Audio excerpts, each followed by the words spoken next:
I am originally from Charleston, but my wife had a farm near Greenville, and I spent a lot of time up there.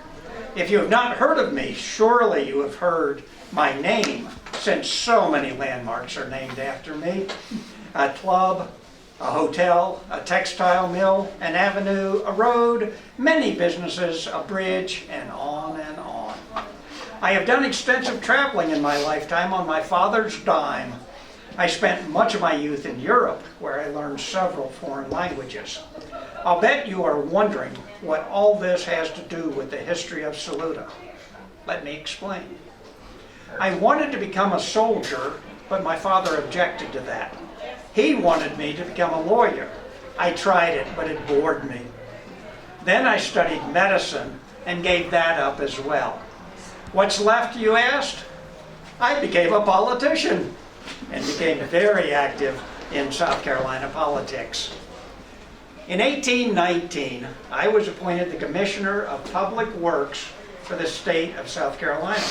I had the idea of building a road from Charleston through North Carolina into Tennessee. I personally supervised the construction of the road and canals from coastal South Carolina through the Saluda Mountain Range toward Asheville, North Carolina, allowing farmers to move their goods quicker and easier. This road ran very near to what you call Highway 25. A bridge called the Poinsett Bridge still remains in the area near the Poinsett Reservoir. This road was a precursor to the railroad, which came about for the same reason, to encourage commerce and improve transportation. So I am one of the visionaries that saw a need to connect coastal South Carolina with the mountains of North Carolina through Pace's Gap. You'll notice many things are named after me, even a flower called the poinsettia. I took the plant from Mexico while I was the ambassador there. The Mexican government got a little tired of me, might have been my extreme humility, and kicked me out of the country, but I got this flower. I am an amateur botanist and I work at my wife's farm to perfect the flower. Now, I'll bet you buy one every Christmas. It's been very nice to meet you, and this time to send you on your way and to meet with the many other historical figures that played major role in the founding of Saluda. Oh, let me tell you this one last thing. My father would not let me become a soldier, but I was the Secretary of War under President Van Buren. A dream come true.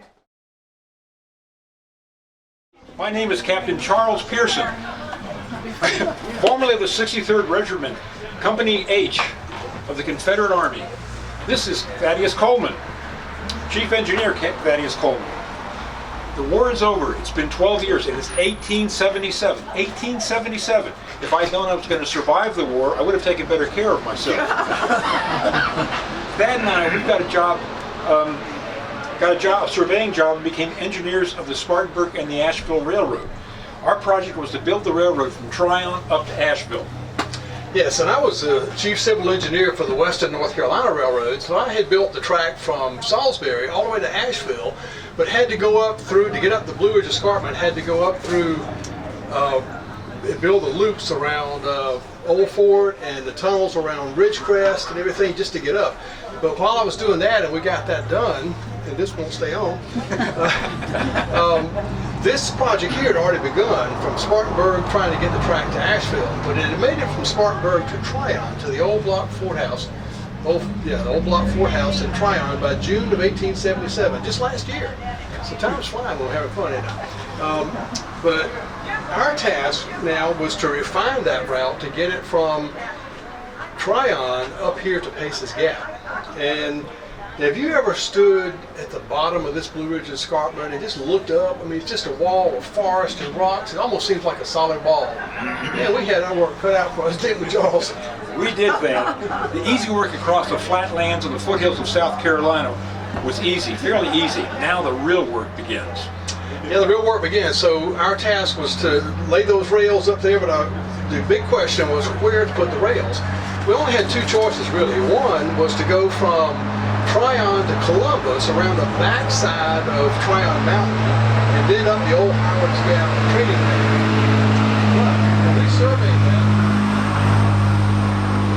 But when we surveyed that, we found lots of underground streams, loose boulders, potential for mudslides everywhere, so we could tell that wasn't going to work. So there were just too many disadvantages for us to try to come up the old Howard's Gap trading path.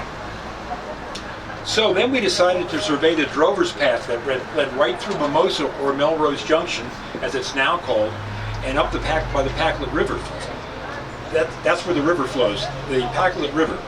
It's a French word that means swift messenger. We surveyed that path along the bottom of the mountain all the way here to Pace's Gap. We followed that river, and even though it has many high fills and it's got deep cuts and a total of 50 curves, many of them are sharp horseshoe curves. The gradient was nearly twice that of what you find on the northern railroads. We still determined this would be the best route, so that's what we did, and our work now begins. Yeah, our work begins, but we got a big problem. We don't have enough men to do the work. So the North Carolina legislature ratified a bill to give us more money, for one thing, but also allow convicts to do most of the building. Well, with the convicts, we had accidents, we had illnesses, as you can imagine, we even had deaths. But by July of 1878, we had built a track right here to the top of the grade at Pace's Gap.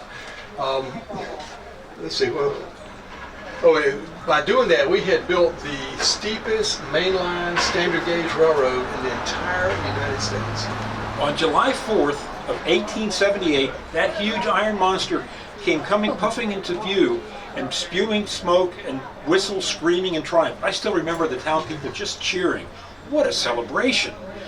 But it was a full year before we finished the railroad from here to Hendersonville. Yeah, so since it was a full year, many people got off here. But here in Pace's Gap, we had plenty of restaurants, plenty of boarding houses, so most people stayed here. But then some people wanted to ride a horse or a carriage or something on up the old dirt paths over to Flat Rock and Hendersonville. But they did. Not me, Thad, not me. I stayed right here in Pace's Gap. I bought some land with a beautiful waterfall where my family and I lived. We attended the Friendship Baptist Church. I'm buried in the cemetery there. You may have heard of my old farm and home place. It's called Pearson Falls and Glen. It's still as beautiful as when I lived there a century ago. It's nice to know that someone had good sense to name it after me. I think that's a nice way for me to be remembered. What do you think, Thad? Well, you sure worked mighty hard on this railroad, but you know, I hope I'll be remembered for my work on this too, but probably I'll be more remembered for being the father-in-law of William Sidney Porter, also known as O. Henry, who wrote Give to the Magi and many other short stories. Oh well, he was a nice guy.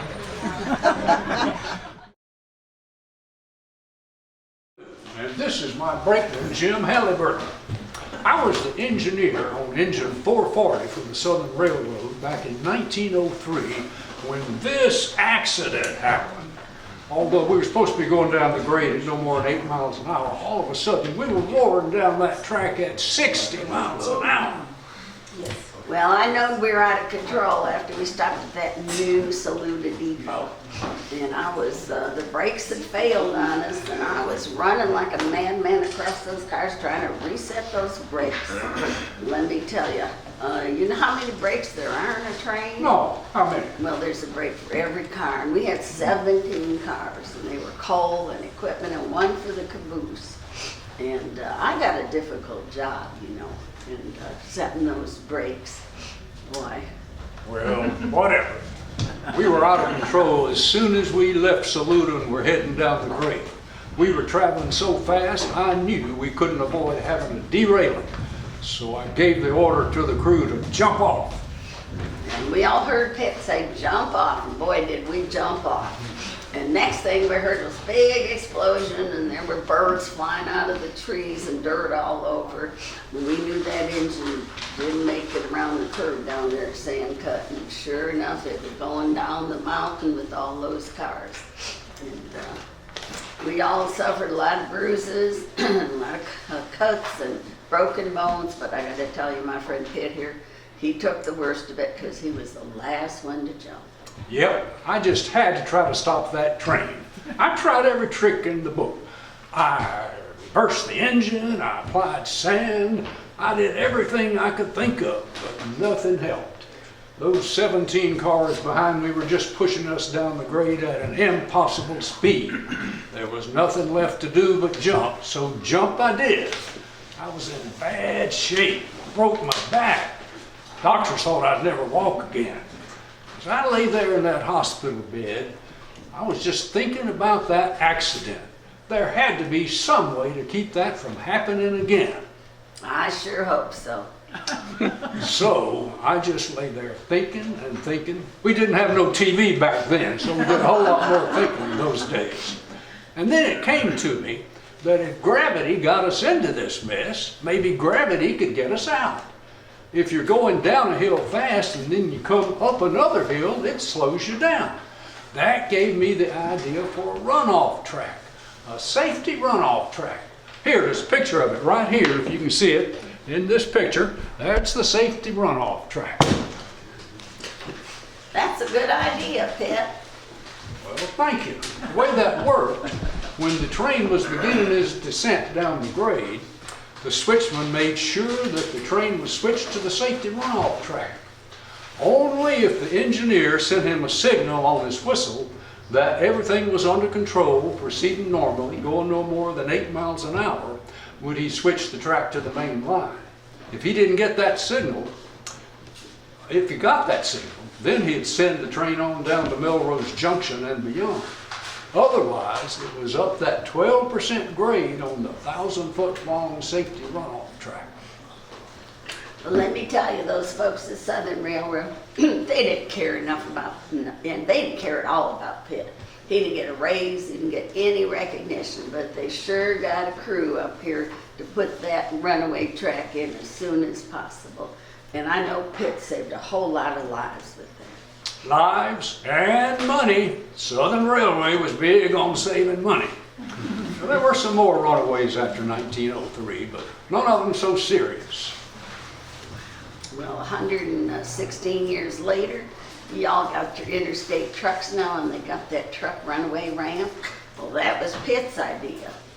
I should have got a patent on that idea. Maybe I could make myself some money.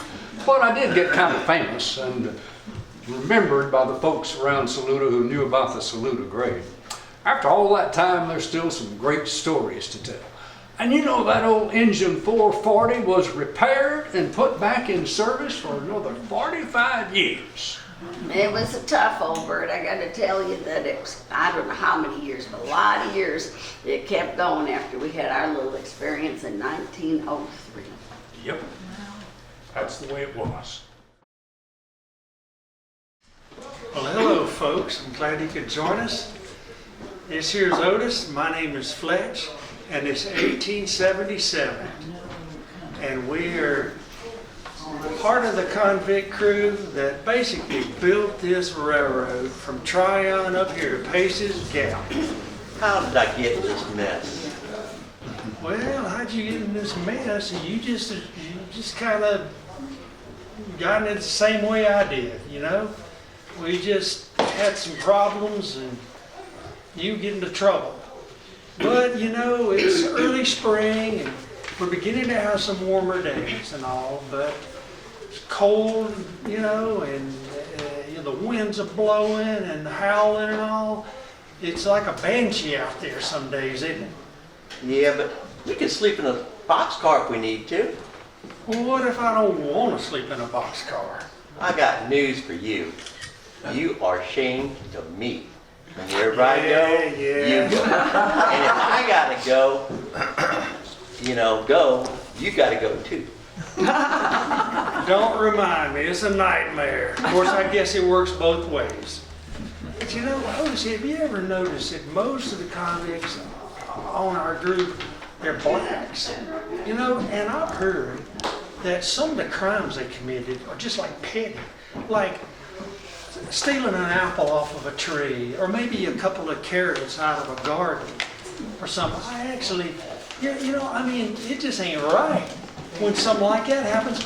One little guy's only like 14, I think, and he stole a newspaper, 2-cent newspaper. And here he is doing hard labor, Now that just ain't right. You're right, it ain't right, but, you know, we can be grateful that we ain't one of those people that fell off the mountain the other day. There was 4 of them. They all chained together. One fell. They all went down. And at the bottom of the mountain, they just buried him in a big pit. And you know what I heard? All they did was steal a chicken. A chicken! Yeah, and they got all this hard labor for it. Now that just ain't right. You know, well, you know, we need to start getting back to work. We have to use these railroad ties and rails up the mountain here. Yeah. Well, say, Otis, how'd you get here? What happened to you? Well, you know, there was this poker game and I cheated a little. And then I stole all the money. Well, next day the sheriff caught me and I'm in prison. But I was in prison for about a year on my sentence. And the guard came around and said, I was going to work on the railroad. Well, at least he said that to you. Whoever came and got me and about 10 other convicts, they didn't tell us a thing. They just kind of said, come with us, loaded us into a wagon, and here we are, up here on this little area between Tryon and Pace's Gap. Huh. You know, well, I shouldn't have stolen those horses, is all I gotta say. well, you know, the Blockhouse Fort is going to become the second center for horse country around here. You know, they're already running races and they call them steeplechases. Huh. They race from one church steeple to another. Good heavens, steeplechase, never heard of such a thing. But I can imagine any excuse to get on a horse. You know, but I tell you, if I ran from one steeple to another on a horse, I better go inside. Maybe it would have been a little bit different and I wouldn't be here shackled to you. Me? So, anyway, it's sort of, you know, feel like we're sort of living the dream, you know? I mean, yeah, boy, here it is. Yeah, working like a slave, chained to you, eating rotten food, sleeping on the hard ground at night. What else can go wrong? Well, you're right. Bad food, cold weather, just hard work. Says, you know, at least in the spring we got to look forward to the bugs and the snakes and the bears. Bears? Did you say bears? I said bears. You're exactly right. I'm surprised we hadn't seen any of them since. Oh, already. You just make my day. Well, so it is. Say, you got family, Otis? Yeah, Fletch, I got a wife and 2 kids, but since I've been here, I kind of lost touch with them. How about you? You got family? When I came back from the war, when was that, about 12 years ago, farm and house and everything had burned. Those Yankees, boy, I wish I could get my hands around some of the good-for-nothing Yankees.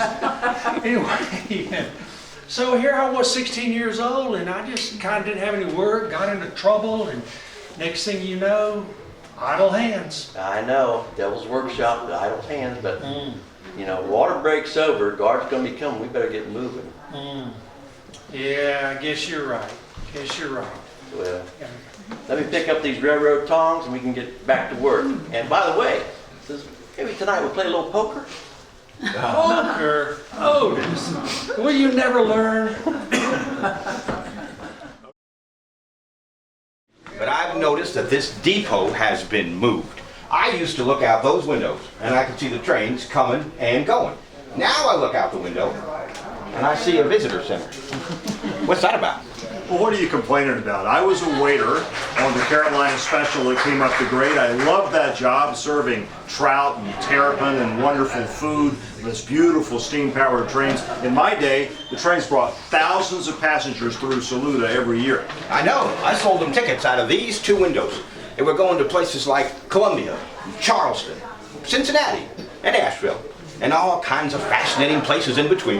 Ain't that exciting? That's exciting, but I'm excited to show you this is actual china that was used on the dining cars of the Carolina Special. It's beautiful, it's durable and sturdy though, it's more than a century old. This plate, a passenger was eating off this plate in 1920. Here it is more than 100 years later, and it looks brand new. That's remarkable. Remarkable, yes. And let me tell you about the building. It was built right here.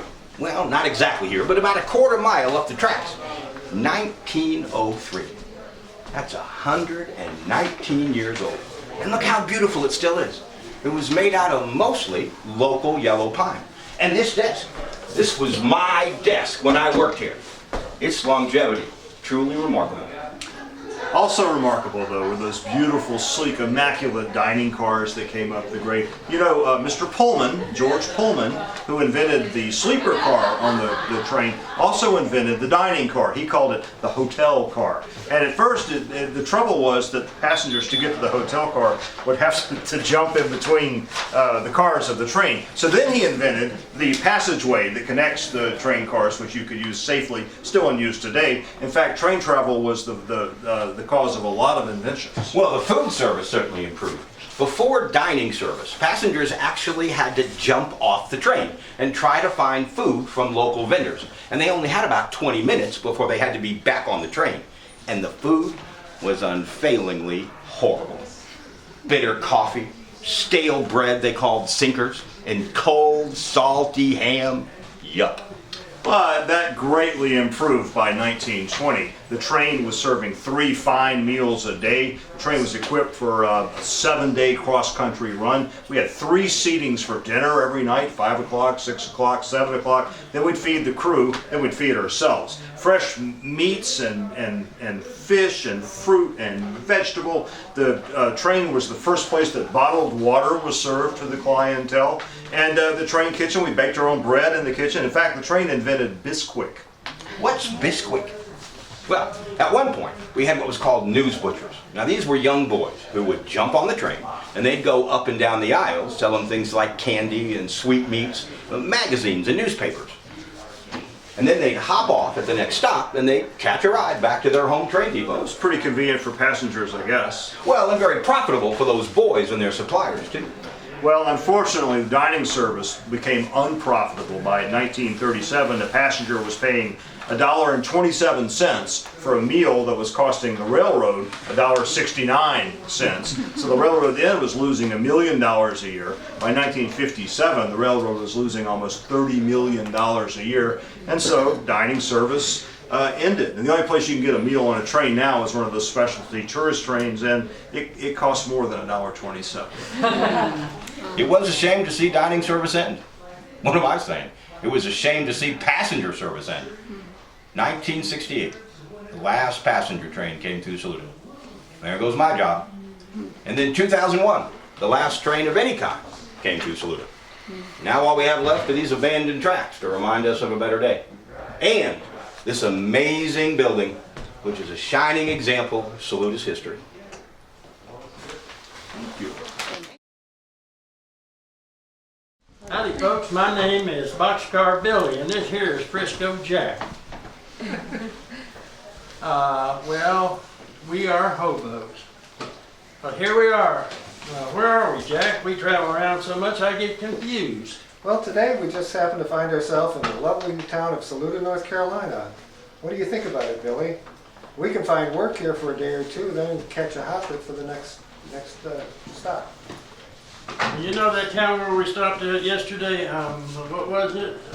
Landry. When I jumped off the train, there was a bull standing right there.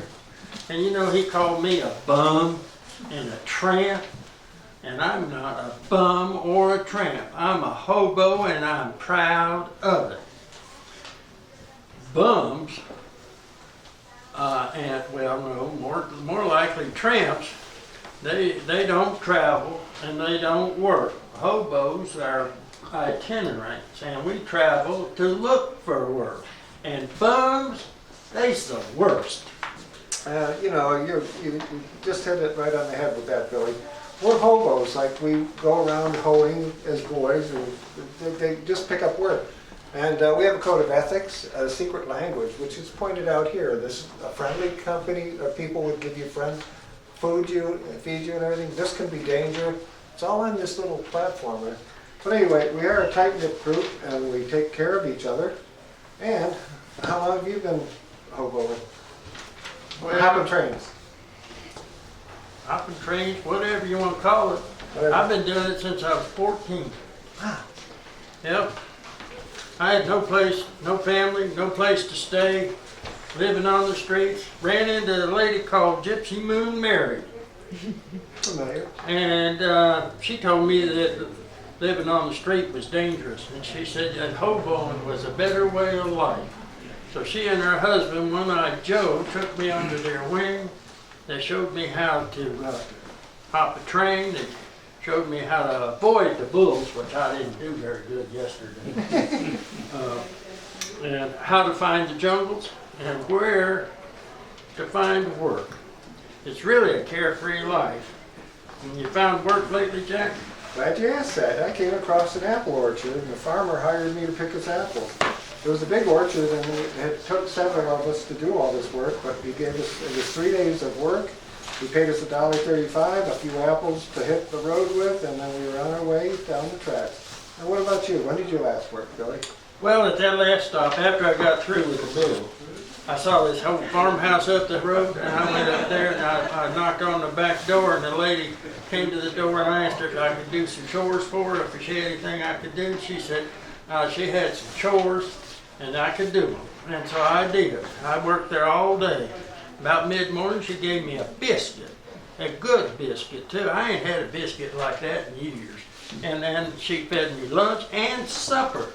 And before I got ready to leave, she gave me $1.37 and a bunch of good vegetables. And I'm gonna put these in our Milligan stew. All right. Well, there's a famous hobo that used to live around here, Billy. He's not a hobo anymore, though. Maybe you heard his name. It's Carl Sandburg. I met him when he was 19 and just beginning his hobo journey. Carl Sandburg, I heard of him. He hoboed for about 3 months, but said, and then quit, and then said it would changed his life forever. Yeah, it did. And yeah, and there were other famous hobos too, authors as they were. There's George Orwell, Jack London, and Louis L'Amour, who wrote westerns. Read their books. All western, yeah, all hobos for a short time, and they lived to write about it. Hoboing is exciting and worry-free, but it can be dangerous too. I was talking to Carolina Slim last night, and he was telling about a story about old Steam Train Joe. Steam Train Joe fell asleep up there on the deck and rolled off. Greased them tracks. Too bad to hear about that. And you know, you're right, hopping boxcars is dangerous enough. But sleeping on the deck, or riding the blinds, or even riding the rail underneath that little platform that's under the car is really scary. It is. Well, Jack, grab your brindle stick. Let's get on over to the jungle and see who's there. I need to wash my clothes. They're getting itchy. Get ready for work tomorrow. You know, I'll be doing the same thing, Billy. I'll be moving on tomorrow too. I heard there was work in Asheville, and I played rails before, and I can do it again. But maybe I'll see you at the, we'll have a dinner together, and then we'll head on out tomorrow. That's right. We'll put these here vegetables in the stew and get to cooking. All right. It's a very pleasant day here today, Nurse Carter. Unlike the weather down the mountain in Spartanburg, where it's hot and muggy. We have 14 sick babies and their mothers here at the Saluda Baby Sanatorium and 10 more down at the Spartanburg Baby Hospital. I am so glad that we were able to provide services to the families who could not afford it. Mr. Charles Herron was a wise man to suggest that we do that because a sick baby is a sick baby and we can't deny them help just because they can't afford it. You're right about that, Nurse Carter. Money is not important. Our mission is to make these children well so that they will have long and happy lives. Many of these children have become ill for improper care and drinking spoiled milk. It's common in the heat of the summer. We're going to give them the best care that's possible. Our pediatric practice is based on simple, common sense ideas. A healthy climate, fresh food and breast milk, and cleanliness. Well, there is no healthier climate than here in Saluda, where the air is cool and clean. You know, many of these families that we serve are from South Carolina and the Low Country. The heat and mosquitoes there cause a lot of disease. I am organizing a training class for the mothers tomorrow, and I've scheduled you to speak in the morning. That'll be fine. I'll be there with bells on. But first I need to check on our young patients. Little Jimmy Owens came to us, you know, with dysentery. He was very dehydrated and underweight. I'm happy to say he's much better now and he's gained 5 pounds. Coca-Cola really settles the stomach. It does. I must admit, I'm a little surprised by some of your remedies. Coca-Cola and bananas? Well, you know, bananas help with digestion, and they're loaded with minerals and vitamins. And with that very thick skin that has to be peeled away, that provides a very clean food. Well, we sure go through bunches of bananas here, don't we, Dr. Smith? We sure do. Thompson's Grocery and M.A. Pace's keep us well supplied. I understand that doctors will be attending a seminar here next week. That's right. I call it the Summer Pediatric Seminar. There's about 20 doctors that will be here. You know, we've renovated the old chicken house, and that's where they're going to stay. And it's now called the Stagger Inn. We're going to begin that Monday morning. The Stagger Inn. That is very different from the lovely name of the nurses' accommodation, Sleepy Hollow Cottage. Well, maybe as a result of these seminars, doctors will realize that treating a sick child is very different from treating a sick adult. That's exactly why we're here. We need to change the way all doctors think about medical treatment for young patients. We sort of have a new medicine that's little heard of here in 1914, but one day pediatrics will be the medicine and the practice for children. Just as Pisgah is known as the cradle of forestry, someday Saluda will be known as the cradle of pediatrics.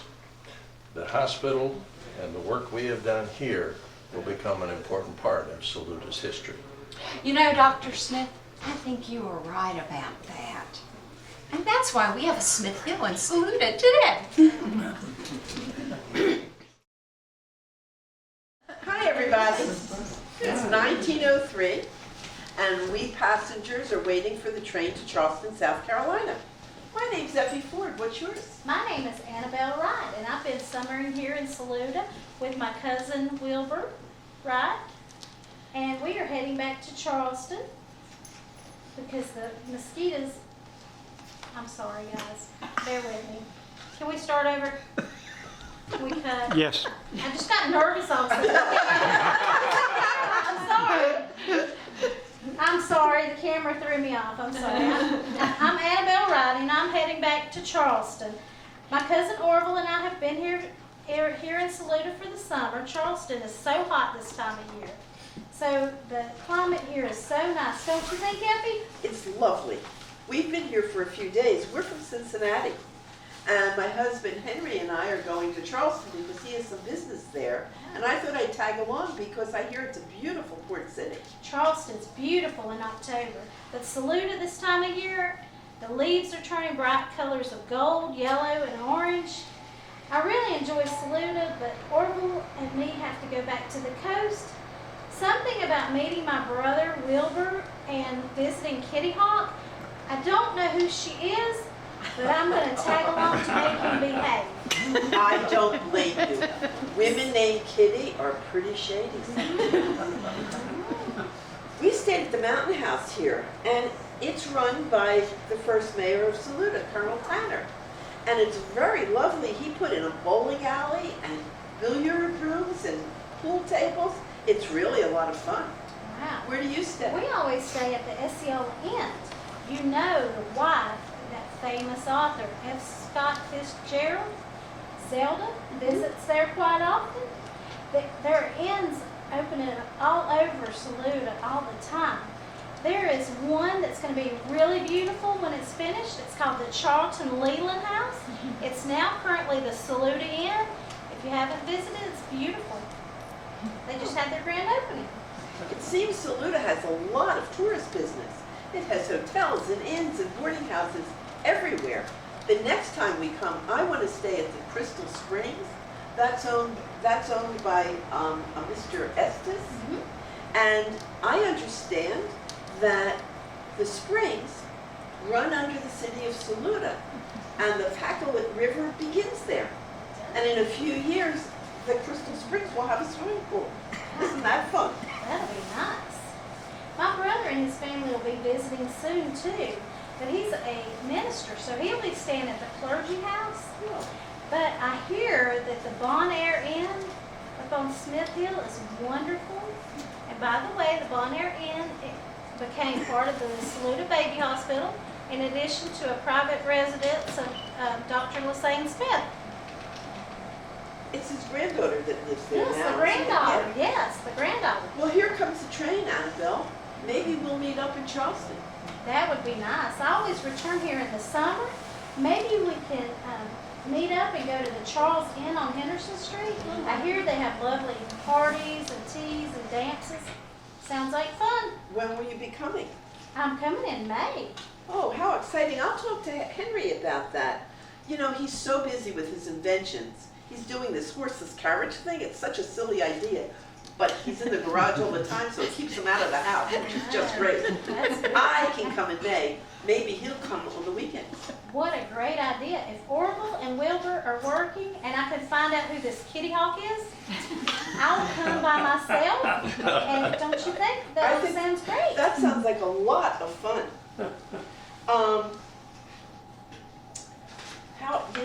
I just got totally lost. That's a great plan. That's a great plan. Being able to That's a great plan. Being able to ride the train from our hometowns to Saluda is just perfect. I know. Saluda's a wonderful place. It is. And it's growing so much since the railroads came to town. I hope Saluda never changes. Well, I hope they pave the main street because my dresses are getting filthy. But you know, they put up that Thompson store and that MAK store. They're so modern, I can't imagine them being any better than that. And this beautiful new depot, how lovely. It's beautiful, isn't it? I love the woodwork. I know, it's great. Well, you know what, Effie? What this town really needs? No, what? You know, they really need a woman mayor. Really put this town on the map. What a great idea, but you know, I think it's going to be at least 100 years till that happens. But I think... Well, I guess it's time for us to go. You I ready guess to go? so. Let's go. All right, let's go.